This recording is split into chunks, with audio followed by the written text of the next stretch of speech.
straight across there from the power alleys, left center to right center respectively. He just misses off the inside edge. I think Johnson thought he had it. There's a look at it. And there are the dimensions again, 325, symmetrical, 390 for power alleys, and then 385. You can see the fence goes straight across, right where the flag is in dead center field. Snap throw to first, head first slide, and back in time is Ben Pruitt. Check that, Brad Pruitt, the catcher. And really, Randy, once those trees fill in with the leaves, it's going to be a great hitter's background. Right now, it's a little bit tough. Hammered. Second baseman with a long way to go. Nice scoop job. Tell you what, they make great second basemen at Dublin Jerome, don't they? Sword makes the play and gets the lead runner. That'll do it. We have played 3.5, halfway home. Jerome clinging to a 1-0 lead here on CSN. And welcome back. 1-0 Dublin Jerome up here as we go to the bottom of the fourth inning of play. And don't forget, CSN's coverage of Major League Soccer continues Saturday, April the 26th. Don't miss the Crew as they take on the Houston Dynamo at 7:30. It's the Crew live on CSN, bringing you local sports now. Thank you very much. And some changes out there as well, too. Looks like they've put Ben Williams into center field. He's moved from left field to center field, and then Philip Moon, number 23, has entered the lineup in left field, and everything else appears to be the same, Randy.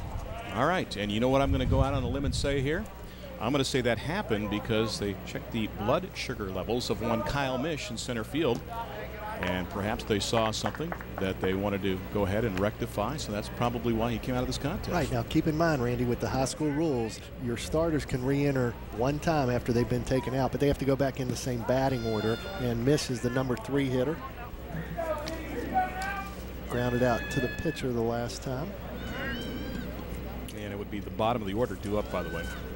Next go round for Westerville South. Next pitch. Breaking ball, misses low. On Josh Lento, the catcher. They're excited about his play. Eric, great on base percentage. He's working on his trigger, getting up and into that stance to get the throw down to second base a little quicker.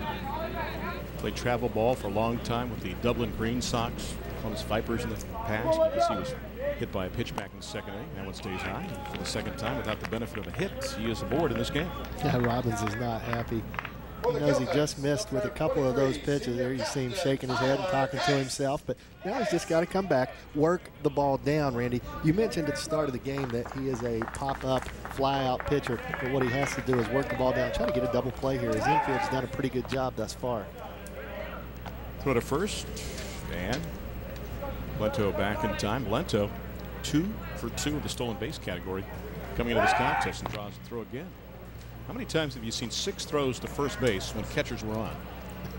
Not too often. That's because Pruitt has got some speed. He's got a couple of infield hits as well, too, and Leno has been on a couple of times as well. Hammers that one off the glove of White. They just try to keep it in the infield, and we'll have runners now at first and second. White was playing way in. He was probably about 15 feet in front of the base, looking for the bunt from Tyler Kiss, but Kiss gets an inside pitch and drives it. White tries to reach to his left there. You see the high hopper, just couldn't quite get to it in time. But thankfully for Westerville South, he gets the tip of the glove on it and knocks it down.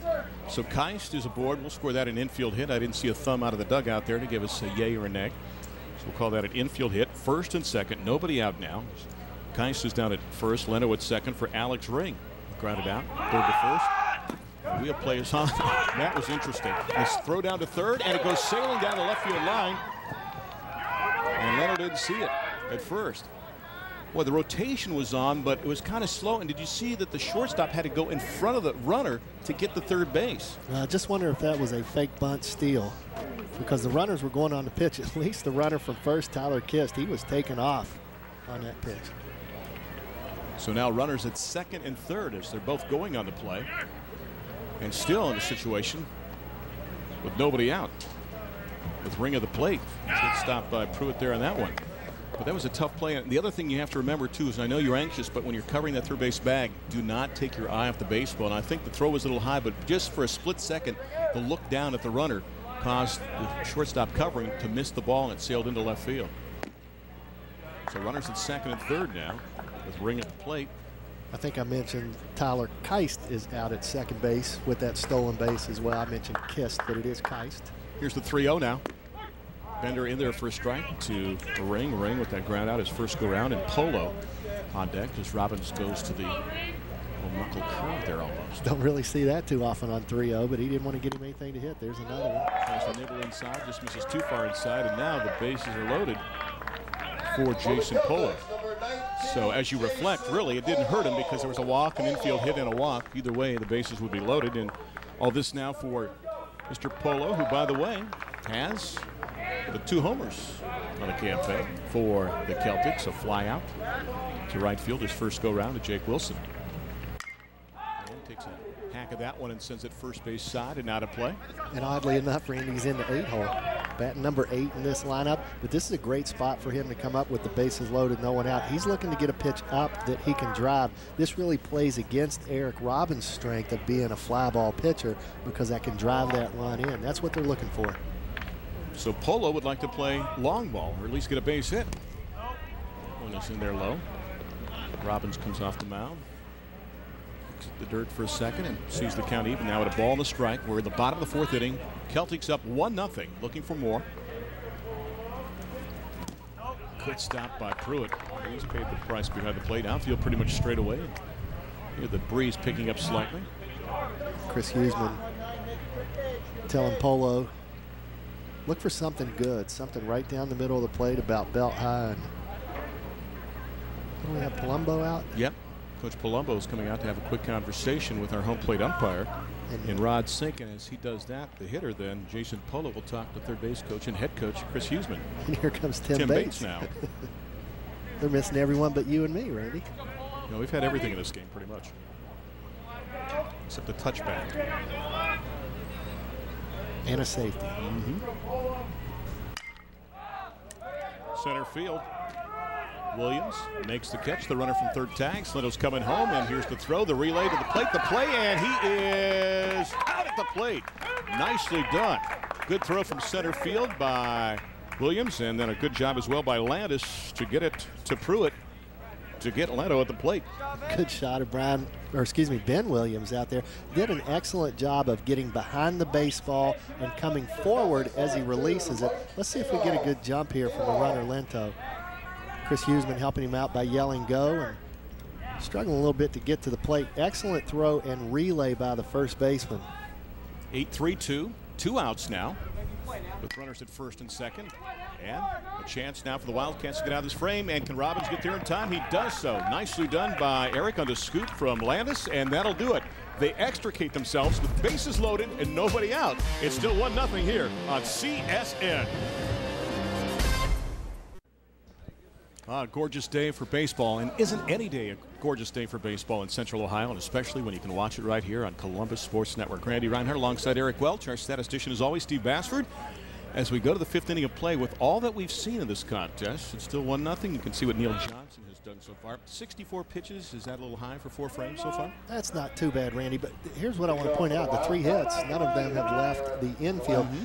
We looked at that line score coming back from the break, and it is a very inconspicuous line score. It does not tell the story of this game, in which, as you've mentioned several times, we have had everything in this 1-0 game. Line score is a curtain hiding what's masked some unusual plays in the field, and we mentioned that there would be the chance maybe of seeing some small ball. 2 teams that maybe in this situation would be fighting for runs in this game, and that's been the scenario right now. 1-0 as we go to the 5th inning of play with Gillette leading it off. You can see what Garrett has done so far with Whites and Williams to follow. Next pitch. That one misses.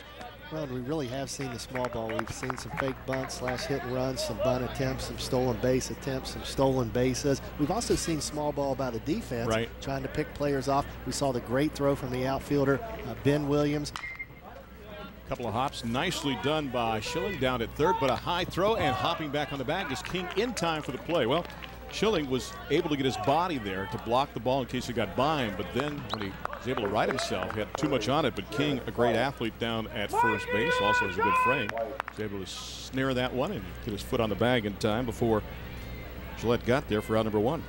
Last inning, we saw King dig one out of the dirt. Pruitt was in safe with the base hit that time. he has to go up. I think now it's just throw it to King and he'll make the play.